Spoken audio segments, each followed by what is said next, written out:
I think the problem is, like for example, just look at this Nipsey situation. The guy that got shot in the spine that was standing next to Nipsey is now back in jail for parole violation. But the girl that drove Eric Holder away from the murder scene hasn't been charged at all. I think that a lot of people, I don't think it's that hard to believe that somebody could believe that they dropped your ass, that they would just drop you off to see somebody and they didn't know what you were doing. I don't know that I think that that's not really that difficult. A lot of women are put in positions where they're getting used and people are not. I get that, but the guy who got shot next to him was being charged. Yeah. Like this is what I'm saying. No, I don't think they're mutually exclusive. I think that I can believe that she didn't know, and I don't believe he should be charged. Well, R. Kelly's being charged, but all the parents that took their daughters over to see him. I disagree. Everyone knowing R. Kelly's reputation are not being charged. The parents that are leaving their kids with Michael Jackson for a week. Remember that in Leaving Neverland? Yeah. I left my son there for a week while we went to the Grand Canyon. And Michael Jackson bought me a house afterwards. No charges.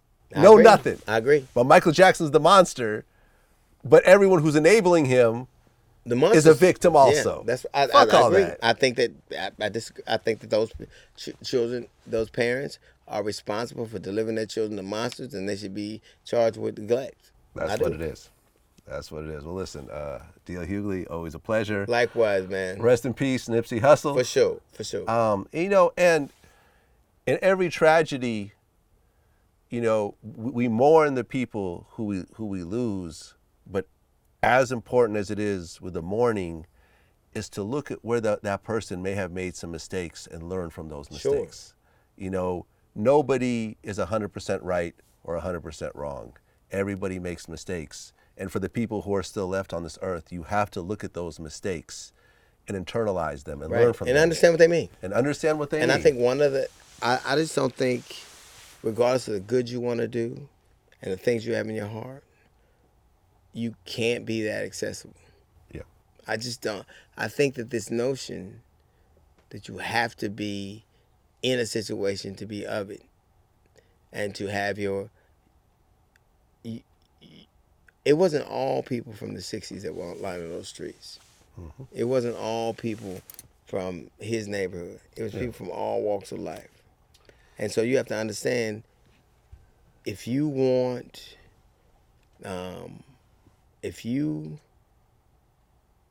to stay where you are, stay where you are. Yeah. If you want to grow, you got to go. Yeah. And shout out to Big U, who actually used Nipsey's death as an opportunity to unify the different gangs. For sure. You actually see Rolling 60s and H-Rays together for the first time in like 40 years. Right. You saw people tying their red and blue bandanas together, something you haven't seen since the riots. Right. And hopefully this whole concept of enemies and, hating certain people and so forth, will somehow, it'll never fully go away, but at least a situation like this will make the situation a little bit better. Well, I think you could tell that to the Indians and the Pakistanis. You could tell that to the Jews and the Palestinians. You could tell that to the Crips and the Bloods. You could tell it to the Republicans and the Democrats. I still think at a certain point we're tribal, and we refuse to allow that somebody who doesn't think like me or have my experiences is just as human as I am. Yeah.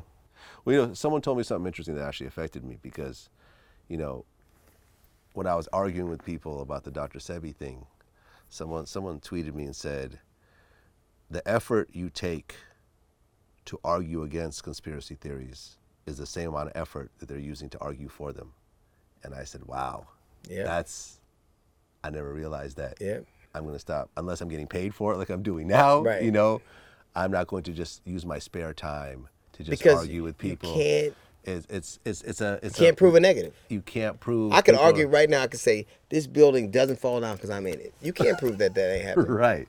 Exactly. But you would try. You're like, no, it can't because it's no, motherfucker. It's because of me. Just accept that people are going to have different opinions than you, and just keep it rolling, keep it moving. It's always good to see you. Yes, sir. I can't wait to see this shit.